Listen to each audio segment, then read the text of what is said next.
So I guess we'll get started. Welcome to xTalks. This is a co-hosted event with xTalks Digital Learning from the Office of Digital Learning, as well as the MIT India program. And we're really thrilled to have Dr. Mehta with us today. I have a few short announcements, and then I will hand the proceedings over to VP of Open Learning, Sanjay Sarma. We have some cards that are dispersed around the audience, as well as on the table here. They give information about upcoming xTalks in April, as well as the Link conference in May, which we're really excited about.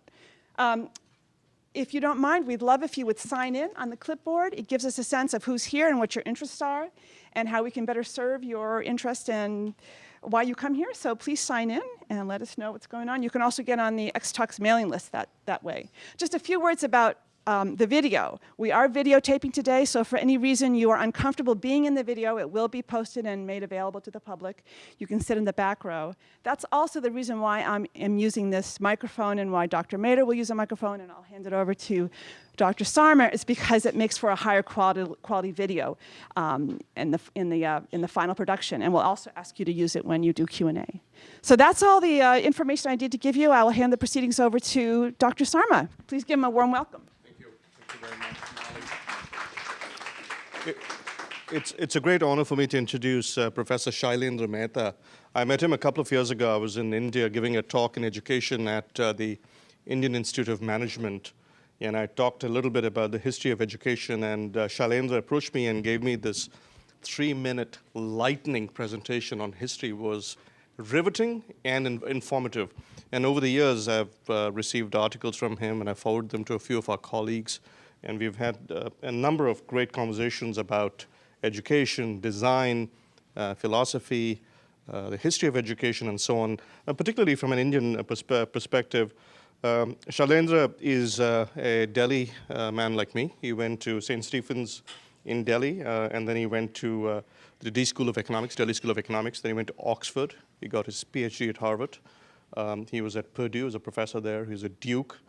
He moved to India about 10 years ago, and there he's had a number of really exciting and interesting roles. He's a visiting professor at IIM Ahmedabad, and also the chairman of the board of a new university that's being set up in India called the Oro University in Surat in Gujarat.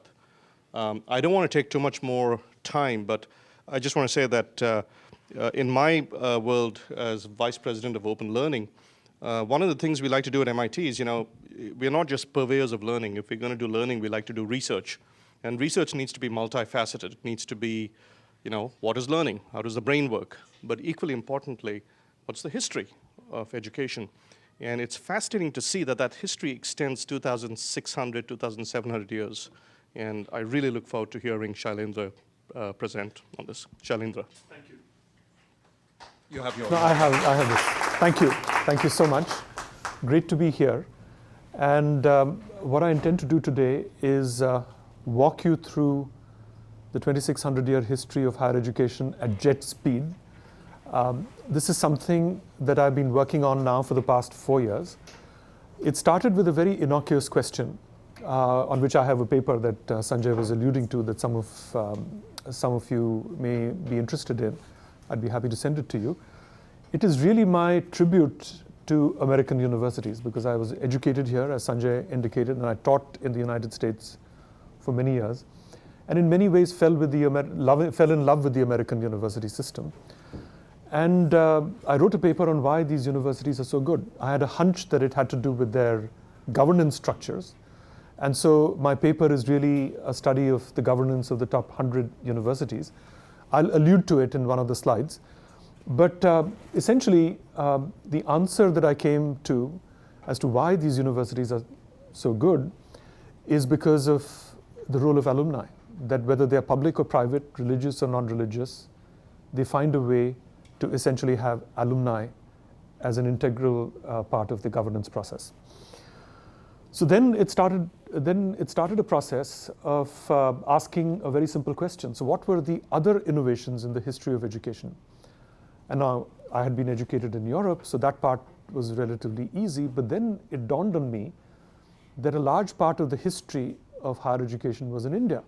We had sort of been exposed to it in the most perfunctory fashion in our history books. But outside of India, nobody seemed to be aware of it. And even within India, most of us, that includes me, were largely unaware of what was accomplished. So over the past 4 years, furiously, I looked at, I've forgotten, 4 librarians basically fed my appetite for material now in 11 languages. This is almost hilarious, that for 6 primary languages, Sanskrit, Pali, Prakrit, Greek, Tibetan, and Chinese, and 5 secondary languages, including Hindi, Gujarati, English, French, and German. So for me, it has been a voyage of discovery, and it's for the first time that I'm presenting this material here. And I apologize if some of it may seem disjointed. I've tried to weave a thread through it. But every slide that I'm going to share with you has a huge amount of work that has been done behind it. And I'd be happy to share the flavor of that work. If you want to know what are the primary sources, for every slide there is a primary source, or several sources, or in some cases dozens of sources or more. And I'd be happy to share all of that. But for now, I want to share with you a very high-level overview of what I consider to be, so it's a very impressionistic point of view, but I'd like to believe well supported by the data of what really happened over 2,600 years. So, first of all, very quickly, the history of universities is about 2,600 years old, 1,800 years of which was when India was prominent in higher education, from roughly the 6th century BC to the 12th century AD. 700 years when Europe was prominent, starting roughly around the 12th century, late 11th, 12th. And 100 years when US has been prominent, early 20th century to now. But what is interesting is that so far I've not come across a single source, not a single source that looks at those 2,600 years as a whole. And remember, this is a critical institution. It always has been critical, but especially today, the universities have never been more critical. And what is interesting is that the problems that these universities faced were very similar. And in some cases, they reinvented the wheel in almost the same fashion as the previous innovation. So it's important to look at that. And I've already indicated how this started. So this is pretty interesting. This is the 4-volume definitive history of the university, as it claims, in Europe, a history of the university in Europe by Walter Reig, Cambridge University Press, 1992. And he makes a statement that I want to sort of put up here. The university is a European institution. Indeed, it is the European institution par excellence, etc. This is a common notion around the world, that the university is a European invention. I hope to give you sufficient data today to indicate that not only is it not so, that there is a history before that, but that in many ways Europe, pretty much in the same order, reinvented things that had already been invented and then destroyed. The tragedy of this higher education in India was that every one of these 7 institutions that functioned as a higher education system was destroyed violently at one point or the other. 5 of them, in fact, within one 3-month period that has variously been estimated as 1197 or 1205, but somewhere in that period, all 5 of the remaining ones were destroyed, and you can say that that is when India lost control of her own narrative. So very quickly, here are some names that you may have not seen, with one exception of Al-Azhar. But essentially, I want to share with you the kind of higher education institutions that existed before Europe.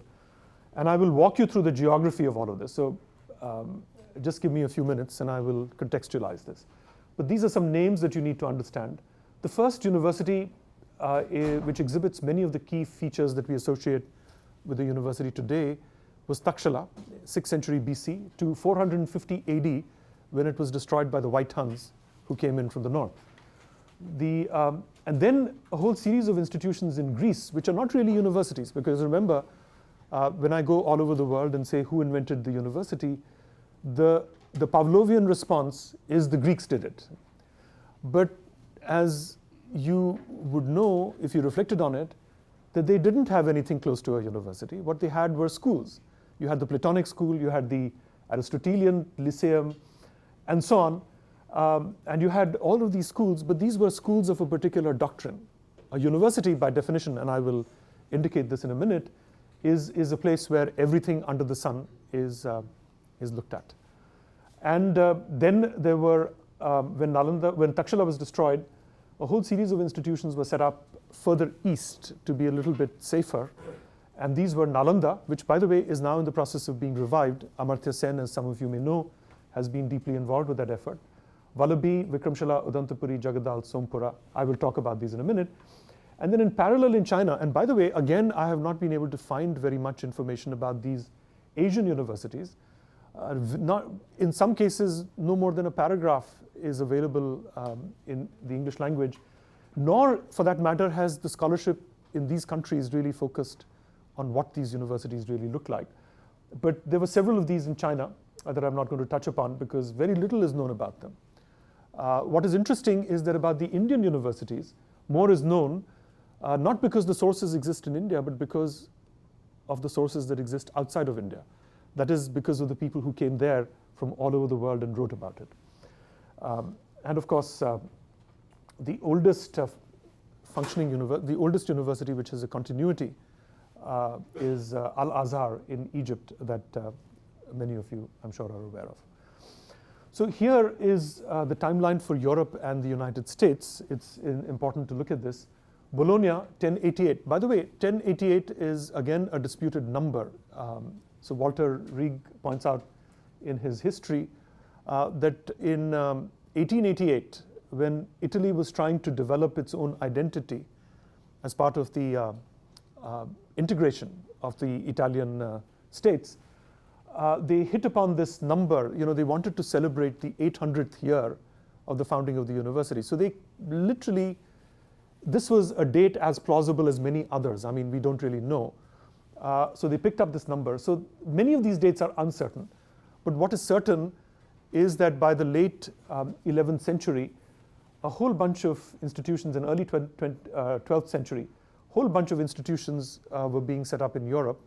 And then Harvard, of course, in the United States, and a whole bunch of institutions set up in the 18th and the following centuries in the US. So this just gives you a timeline for what we have in mind, a very wide sweep.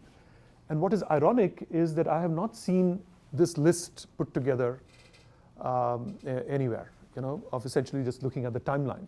So what is interesting is to contextualize this. And what I want to do is take you through what made it possible. So why is it that these universities occurred, were set up in India, and why in particular was it set up in Takshila? Where is Takshila? This is Takshila. This is India. This is the map of India. This is Pakistan here, Afghanistan, Iran, Iraq, Turkey, Syria, Saudi Arabia, Tibet, China, all of these you know. Now, what is interesting is that around the 3rd century BC, well, actually, let me back up. Around the 6th century BC, the Persians created what was called the Royal Road, the Persian Royal Road, that is mentioned in the history of Herodotus, who mentions basically that this Royal Road stretched from Persepolis, which was the old capital of Iran, all the way up to the Greek coast here in Sardis, passing through Mosul, Baghdad, Ankara, and then Sardis on the Greek coast, which is where many of the refugees are crossing over. So this was the ancient Royal Road, and it was said, I think it's in some history somewhere, that a virgin could walk from Persepolis to the Greek coast unmolested with a pot of gold on her head, because these roads were so well protected, and there were checkpoints and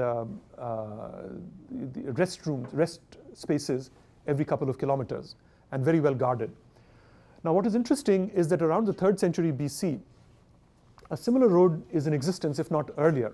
As far as I know, the inspiration for this road came from the Persians, that an emperor in the 3rd century BC by the name of Chandragupta Maurya built a similar royal road which connected Gopalpur in Orissa with Calcutta here, with Patliputra or Patna here, with Allahabad, with Meerut, Delhi, Amritsar, Lahore, and Takshala. It comes up here, Herat, Kandahar, then Persepolis.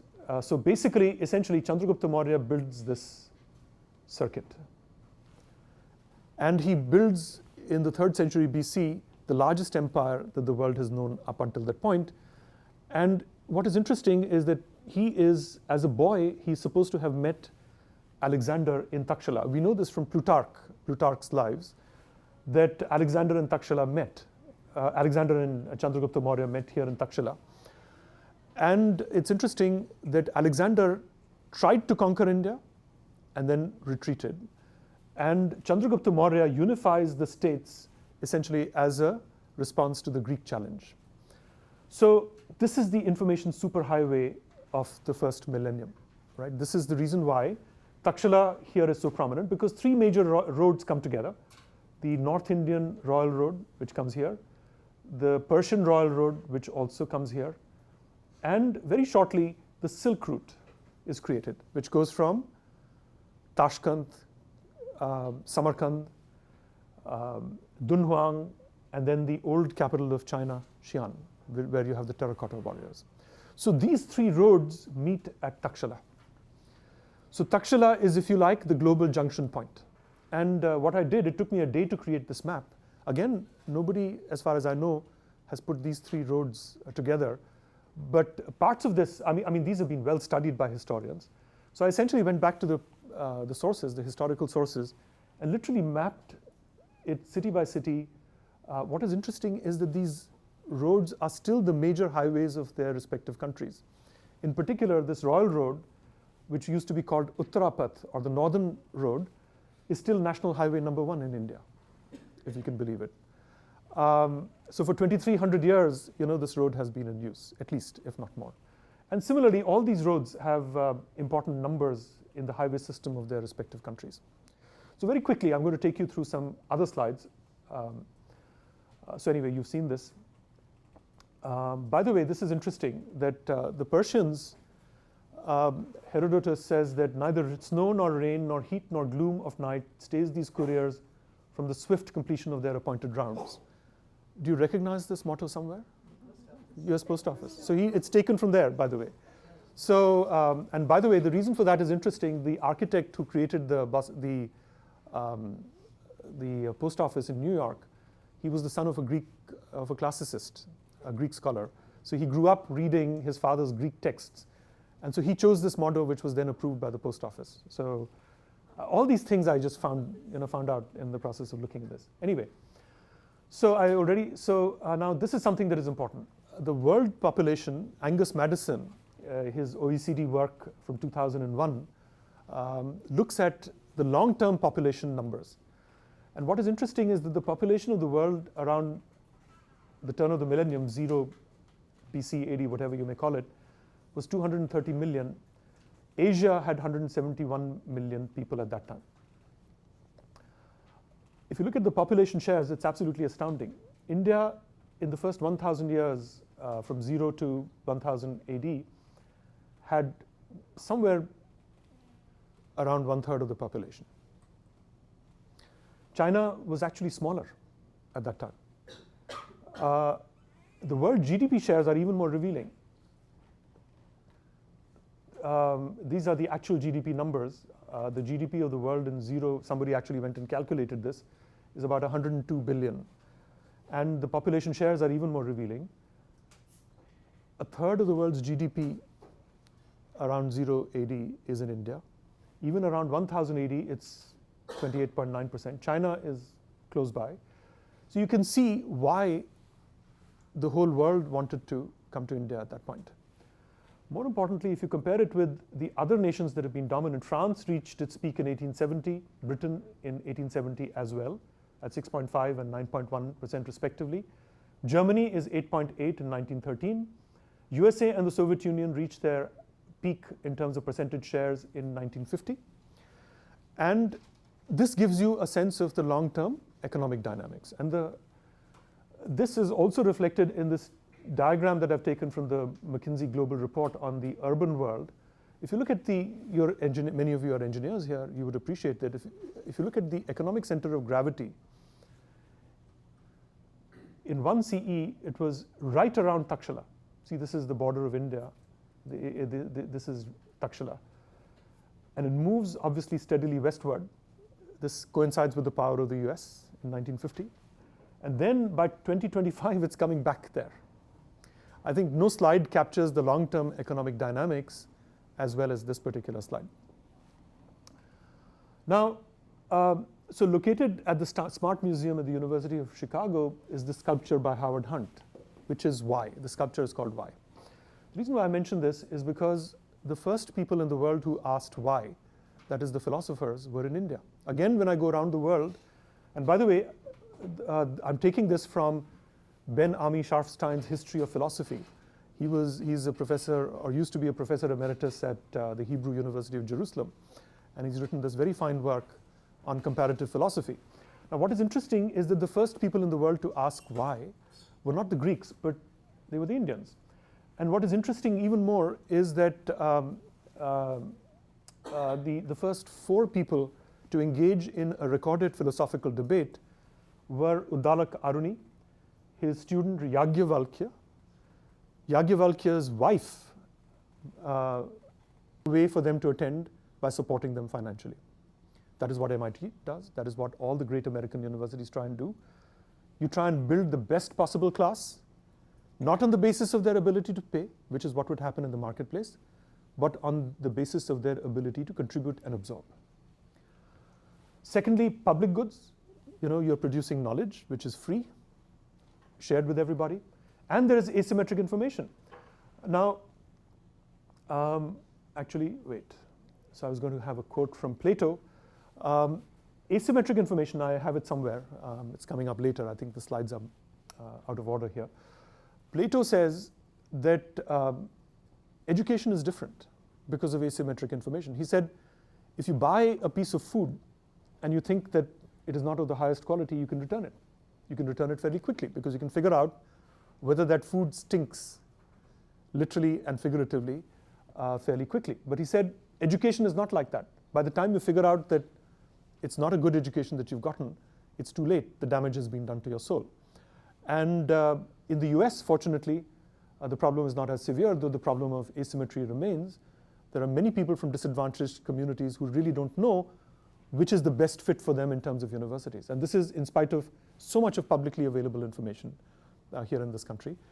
But think of the problem in India where you have universities deliberately obfuscating information, gaming the system. A little bit of that happens here also, but much more happens outside of the United States, so it becomes a huge problem.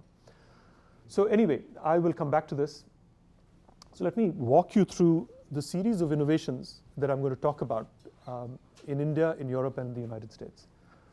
16 of them from India, the same 16 were repeated in Europe, and Europe adds 3 more. And then all of these are taken over in the US, and the US adds 3 more. And I would argue that these 22 innovations are what one should look at. So I will very quickly walk you through this. Yeah, this is the quote from Plato. So the first key point, this is the very definition of a university, right? A university by its name is under one roof, the place where everything under the sun is studied. Universitas, or in Sanskrit, Vishwavidyalaya, or a Mahavihar. Now, for Takshila, the university that I talked about, these are the subjects that are mentioned. Now, where do we find the mention of these? It turns out that there are 547 stories about the birth of the Buddha. 105 of them mention Takshila, 97 of them in an educational context. So what I did is I did a statistical study of these 547, identify the 105, and these are tales, right? They're not really about education, but they're about people who get an education in Takshala.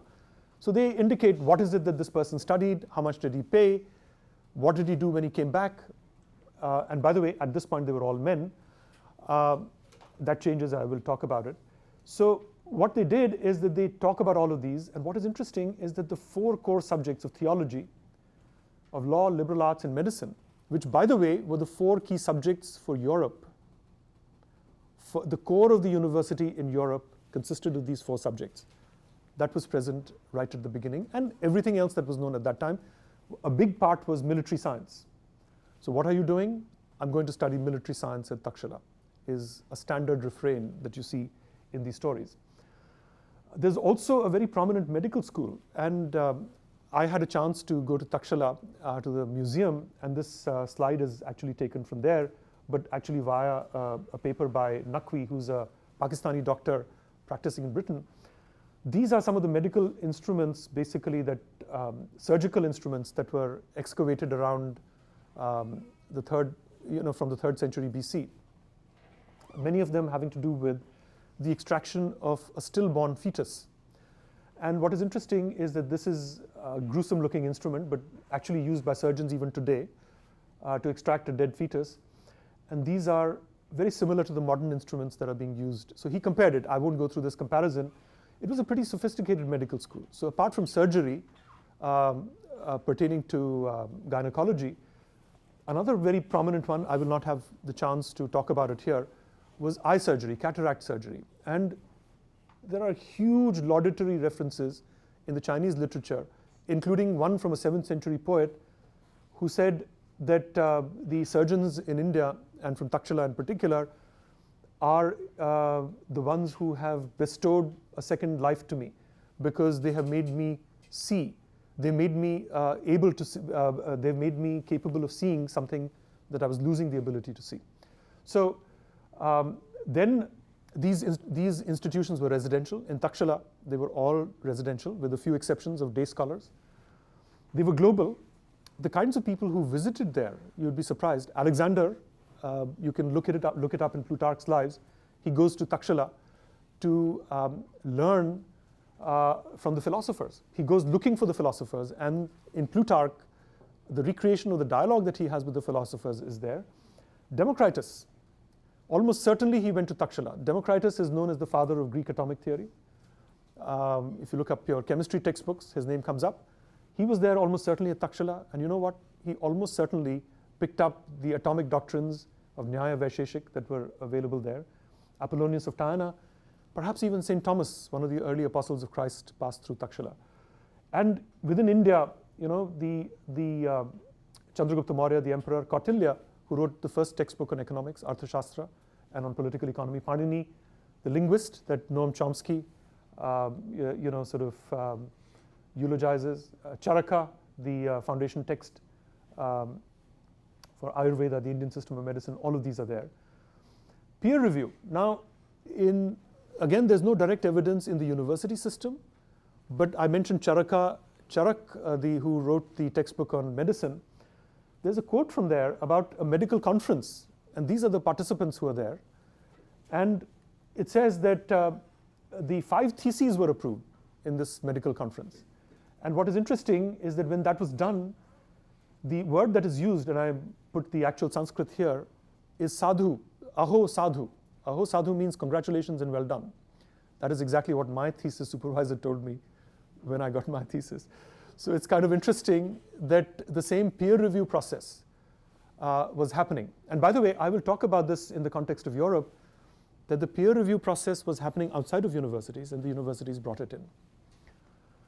Case-based reasoning. So again, there is no scientific method per se, but what is Janardhan Ganeri, who's done a study of Indian logic, has indicated that case-based logic was developed in medicine and legal reasoning, and that takes you a lot of the way towards developing a true scientific method.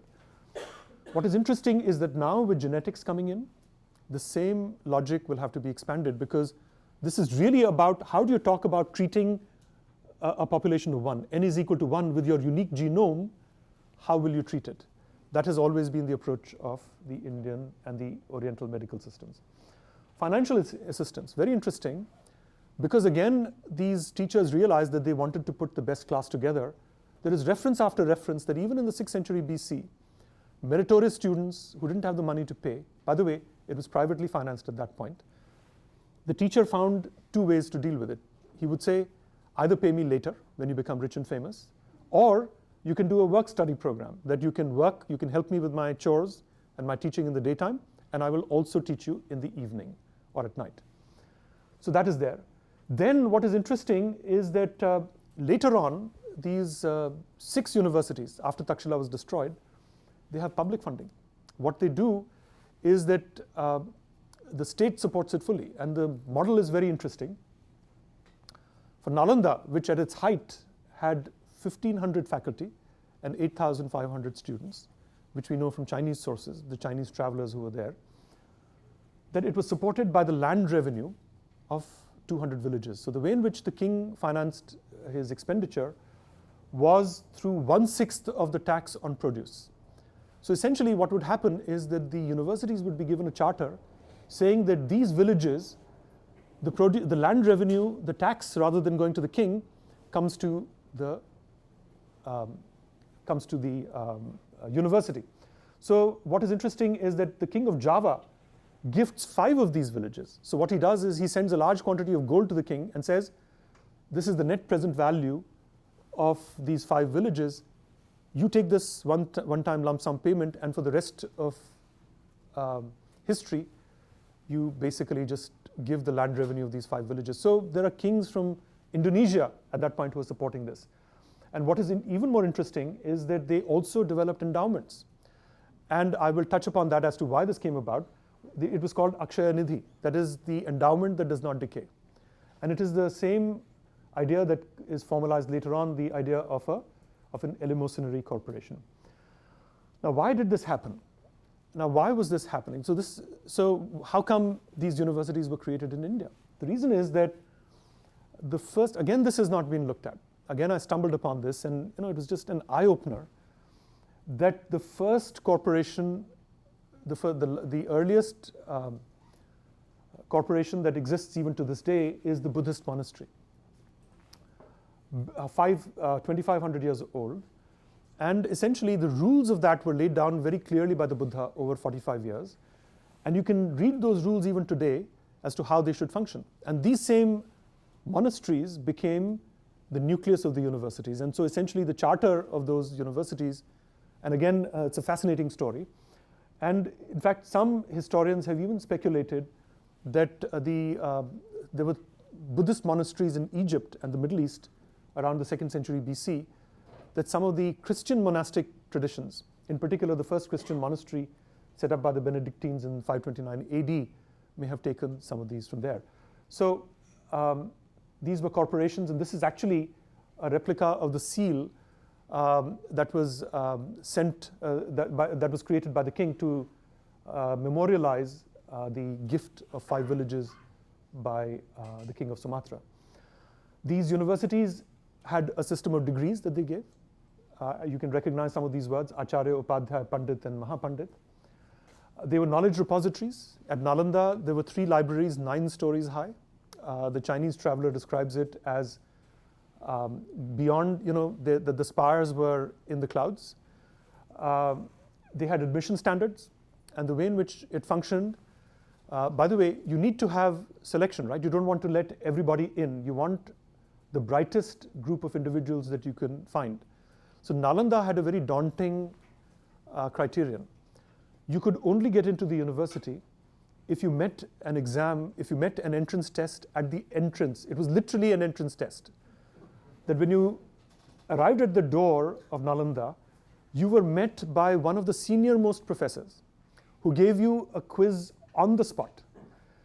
And you can imagine, trying to get admission to MIT by trying to get past its most famous professors right at the beginning, say with an interview by Noam Chomsky, it would be pretty daunting.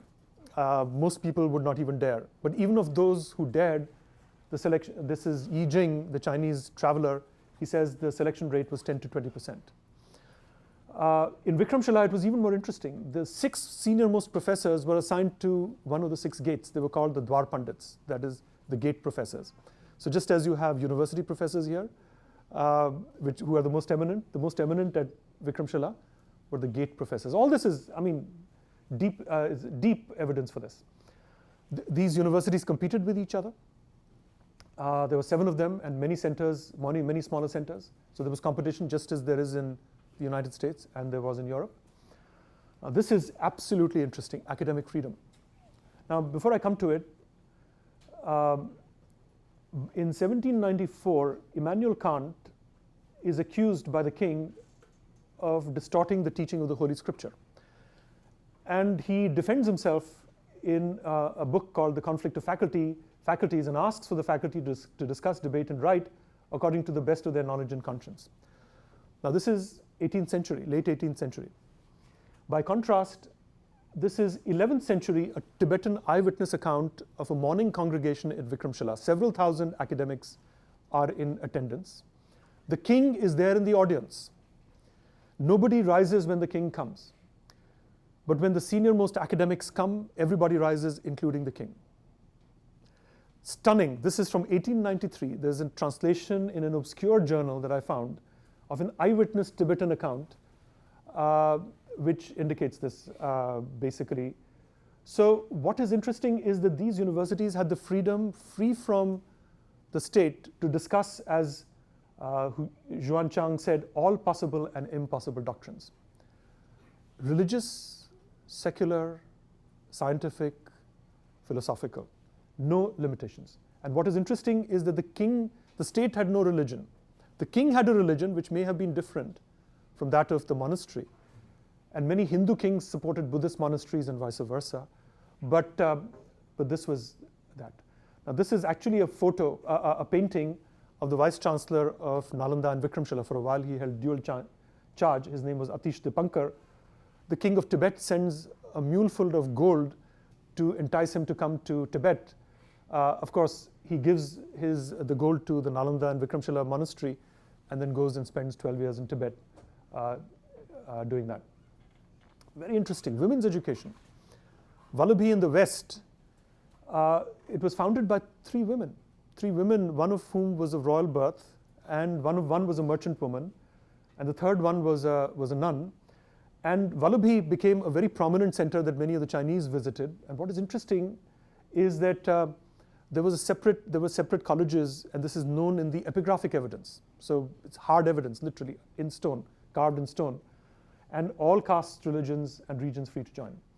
Centralized structure. So here now, unlike Takshila, unlike universities in modern times, there is one university that gives unified degrees, that has different faculty, that has different subjects. Now, I will very quickly, because this is now familiar territory, the European system adds the scientific method. So by the way, the scientific method is developed outside of the university in Europe. It is not developed within the university. It is developed by amateurs, it's developed by learned societies, it is developed by people experimenting alone.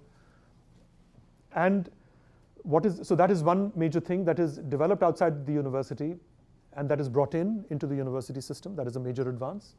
Then Humboldt in 1818, when he sets up the University of Berlin, unifies teaching and research. So he says basically now reward should be given for scholarship, not just scholarship, but for actual creation of knowledge. And then learned societies and journals, peer review, formal repository in the form of journals, that is also European innovation.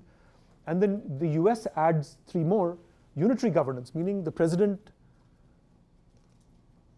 under guidance from the board of trustees, has full control over the university on all non-academic matters, on all matters of money, for example. Alumni governance, I already alluded to it. And then what I call, what the economist has called the best single piece of legislation in the United States in the last 50 years, the Bayh-Dole Act, which allows universities to commercialize research funded by public systems. So anyway, scientific method, unity of research, learned societies, unitary governance. It's not going forward. Yeah. Okay, I will not talk about alumni governance except to just show you this table, which is what sparked this off. If you look at the top 20 universities in the US, with one exception, that is Caltech at 40%, the boards of top US universities are almost exclusively comprised of alumni. And this, I believe, is what makes the US system so good. I'm happy to share with you the details of this if you are interested. So anyway, this is a quick summary. And so what about the future? Very quickly in 2 minutes, and then I really want to open it up for Q&A.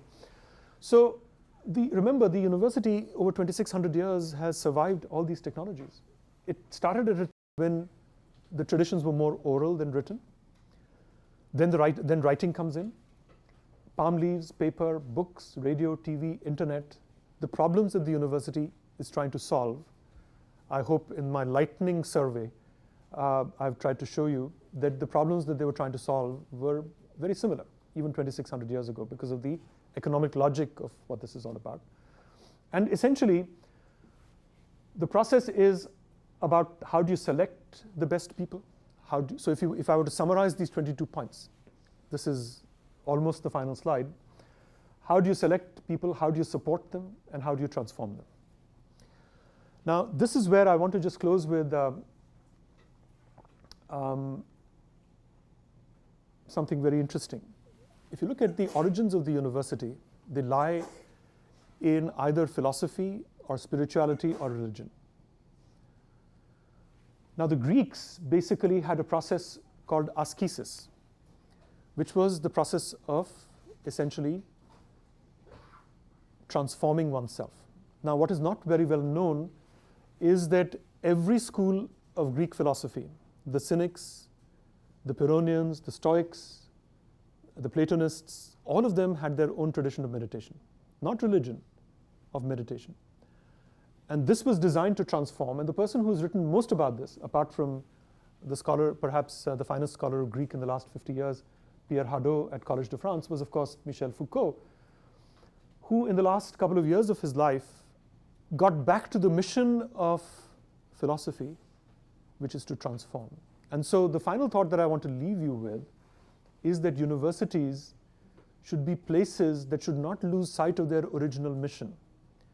That we are here not just to educate, but we are here to transform and enable people to get in touch with who they are. And MOOCs, again, I was hoping to talk a little bit about MOOCs, but I really want to leave time for Q&A. Happy to respond to that. There are ways in which MOOCs can respond to these core functions of the university and the core layers that have been built up that I'm happy to sort of share with you based on my current thinking. But at this point, I'd like to open the floor for questions.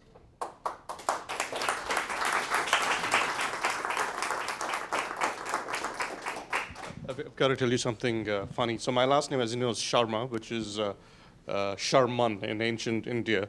And a couple of Sharmans showed up in ancient Greece, apparently. It's reported by Herodotus. Is it Herodotus? No, by someone I've forgotten. Arian, maybe. Okay. And they call gymnosophists because they wear very little clothes. Okay, gymnosophists. They're basically naked saints. And the Greeks said to them, prove to us that you really believe in your philosophy. And both of them, one after another, self-immolated to prove. And the Greeks were so shocked that they actually recorded my last name in their history. So with that connection, with that gory thought, I'd like to open it up for questions. Professor, if you could use the mic. You put a lot of knowledge on there. Yes. Yeah, it's up. Go ahead. Yeah. You put a lot of knowledge on their great history. We were the greatest, and I keep hearing this. We originated a lot of knowledge. And if our objective was to transform, what the hell happened? What the hell happened to the transformation part? Well, for a while it happened. 32%, 33% GDP, we were top of the world. Right. So again, look, Peter de Monte, the historian of Rome, who wrote in German, I think in 1980, he said he made a list of every cause that had been attributed to for the fall of Rome. He listed 210 of them. So that is not going to be an easy answer. I have some thoughts, but the short answer is, I think the short answer is that the reason why these universities were destroyed is because they became defenseless. And it's a sad story that when they were destroyed, it took only 200 horsemen to destroy a community of 10,000 people who came literally 1,000 miles to do that.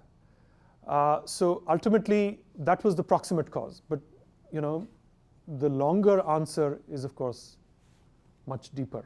And we can have a very long discussion on that. I think perhaps that 200 horsemen is going to be global warming. We'll find out. Right. Other questions?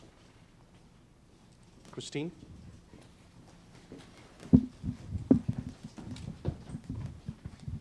Thank you. Is this on? Yeah, it's on. Okay. It's only for the recording. Okay, thank you. That was a great talk. So I guess there's a lot of evidence that shows the translation of the European university to the U.S. Is there any evidence that shows the translation of those concepts from the Indian to the European system? No, none. In fact, as far as I know, there was none. That once these universities were destroyed, they were destroyed. And the knowledge of those essentially did not even remain in India. So even India was unaware of it. And until the ruins of Nalanda were excavated, we didn't even know. These were only concepts that people had read from travelogues, so there was not even a physical counterpart. But what is truly interesting is that the knowledge survived in the Chinese traditions. In fact, what is interesting is that Professor Gay of Beijing University sent me 40 pages of references in the Chinese tradition that only 24 people in the whole world can read, because it is ancient Buddhist technical Chinese, half of whom only write in Japanese. So a lot of it, surprisingly, still remains to be uncovered. But except for the hard evidence, that is the archaeological and the epigraphic evidence, none of it survives in India. So it's not surprising that very little of it, nothing as far as I know, found its way into Europe. What it did do is that it found its way into Tibet, into China, into Japan, into Korea. Many universities were set up in each of these locations with direct input from Nalanda or Vikramshila. But not to the west. To the east, absolutely huge evidence. In fact, at least 12 ancient university systems were based on Nalanda, including the Mongolian system, I'm told. So all of those were there. Yes. First of all, thank you so much for so detailed and deep study with the counter reference of so many literatures. It's a great knowledge to all of us. Thank you. One question to that: when you look at it, the university wants to transform. At the same time, when you look at the history, breakthrough technology innovation makes somebody at the top to the complete go very quickly at the bottom, because Galileo was thinking different way than what it is now. So how that university interaction with that breakthrough technology, if you're living in that same number one all the time and thinking number one, while somewhere remote, and which is history is evidence of that, is doing completely different thing and change the whole concept of education. So I think that goes back to the previous question. Again, very, very complicated dynamics. I would be very wary of giving you a single factor answer. A whole series of things basically came to the fore. I think a lot of it had to do with how defenseless the society became for a variety of reasons. That nobody was there to stop 200 horsemen from rampaging over several thousand miles. But at the end of the day, it is also very clear that by the 12th century, a lot of dynamism was being lost. So that was, as it were, the final blow when these universities were destroyed. But for several hundred years, the dynamism was going for a variety of reasons. And the long-term view is that unless a society, unless an ecosystem constantly renews itself, there are always forces that will overtake it. And if the gap becomes too great, then forces start to move in a particular direction. My question relates to MOOCs. Yes. And so on the one hand, the MOOCs could be the next level of competition among universities, and Right. it could be now a global and internet scale competition. And really the question is it could be that this competition could create sort of a winner-takes-all market. That is, we maybe we'll have dozens of calculus courses and dozens of philosophy courses Right. and dozens of everything else, but one of those will be the best one, and the whole market goes that way. And when I say market, maybe there'll be some way to monetize all this, and literally the riches go in that direction, and everybody else loses out.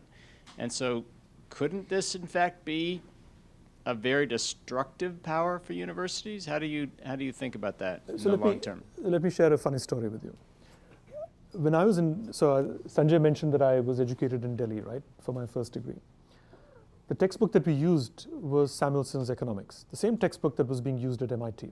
Did I get an MIT education by using that textbook? No. And in fact, the textbooks were the MOOCs of their time. And they've been around for hundreds of years now. And I actually attended Samuelson's lectures here. I came across the road, as it were, or came down the road to attend his lectures, and it was a very different thing from his textbook, which in any case was an undergraduate textbook. So I think that aspect of MOOCs is completely overblown. That is to say, it does not represent, in my view, a disruption from that point of view. But I will tell you where I think it represents a disruption. It represents a disruption in the way in which you're able to assess people at large scale, the way in which you're able to grade people at large scale, and more importantly, have them collaborate at scale. So I think if I were to put on my futurist hat, I would say we have to think a lot more about how people can collaborate using a MOOC environment. But for that, you would also have to do something that the universities have been very good at doing ever since Takshila, and especially since Vikramshila, the 6 Dwar Pandits, is you will certainly have to sort the students by passion and ability. So that when you create these online groups, you have reasonable certainty that they will continue and that they will fire each other up. It's a big challenge.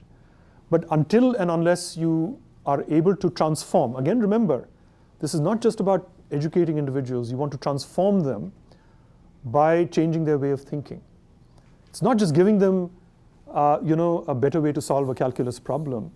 It is the whole perspective that a great teacher gives you, and which very often students working in groups give to themselves. You see, you're a bright student, I'm in your group, I see you ace and crack this problem, I saw your thinking, I say, I can do it too. I think that is where MOOCs will be very powerful. But I think, let me put it this way, we've not put in enough thinking to really release the full potential of MOOCs. So in sum, I would say that it is not the large scale, it is not just the fact that you can do MOOCs and that 200,000 people can take a course. Well, they could do that even in my time when I was in graduate school or in college. 200,000 people could read Samuelson's textbook. After that, there was the radio. Remember, there were correspondence courses. People thought that the postal service would revolutionize education because, professors could send their best lecture notes to you, right? 1890s, that was the big thing. Then it was radio. Then it was TV. All of these basically were taken to be the next big thing.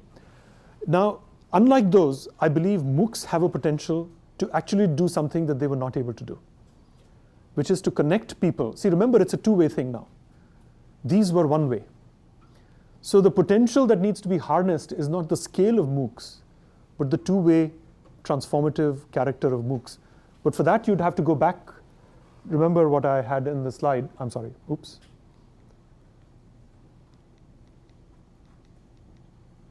You'd have to focus very clearly on these three things: the selection, the support, and the transformation.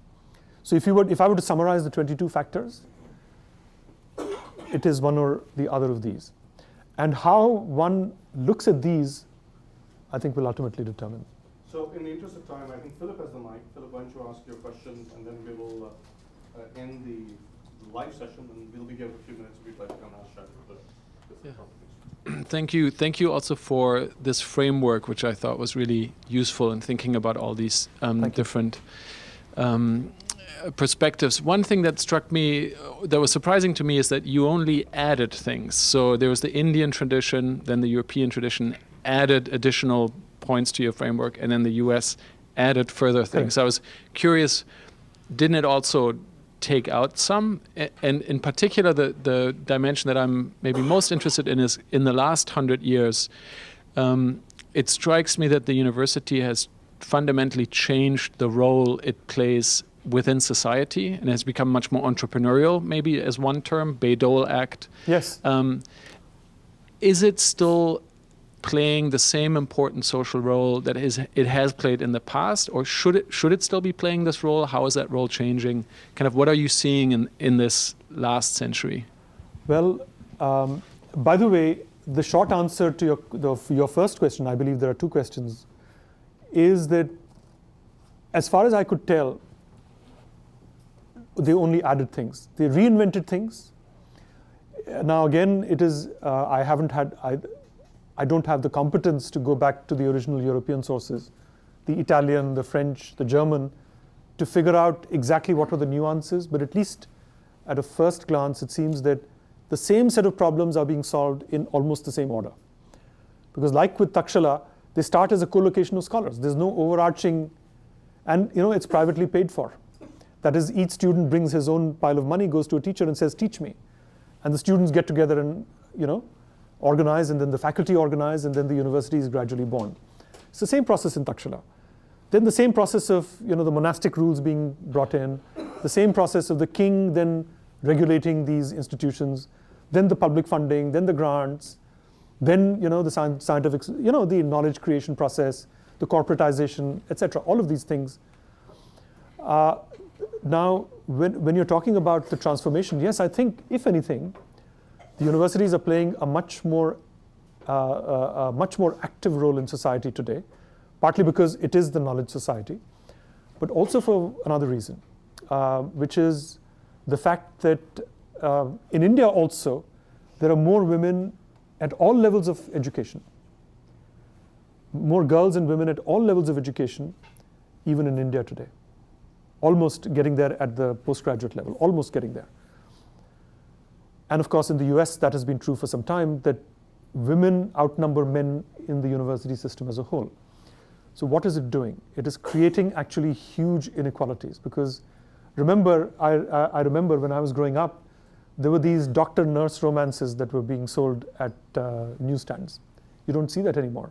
Doctors don't marry nurses anymore, because there were no women doctors, so they married nurses. Today, doctors marry other doctors. Today, because women are out there achieving, high achievers marry other high achievers. So the assortative process, the selection process, has become very unequal. It is creating, the universities are at the heart of it. We are the ones who are creating this process. The whole Piketty kind of argument. A big part of it, I'm sure, a big part being played worldwide in exacerbating inequalities, is that smart women and smart men are getting together in a way that was never possible before, because women were not realizing their full potential earlier. Women were not really players at an equal level with the men. So it has some consequences for inequality, I would like to believe. So if anything, we have to think about these issues even harder than we have ever done before, because I think not only are we in many ways part of the solution, because we are incubating all these cool technologies. And I can tell you as an entrepreneur, as somebody who teaches entrepreneurship courses and who founded a company and is involved with several more right now, there has never been a more exciting time for knowledge creation and transformation, right? Transformation of knowledge into actual impact and products. So in many ways, for both of those reasons, good and bad, the university is a much more important part of the ecosystem. Also, for the reason that a far larger percentage of the population is now educated or has access to higher education. So the burden that we have is even higher. Shailendra, thank you very much. Thank you.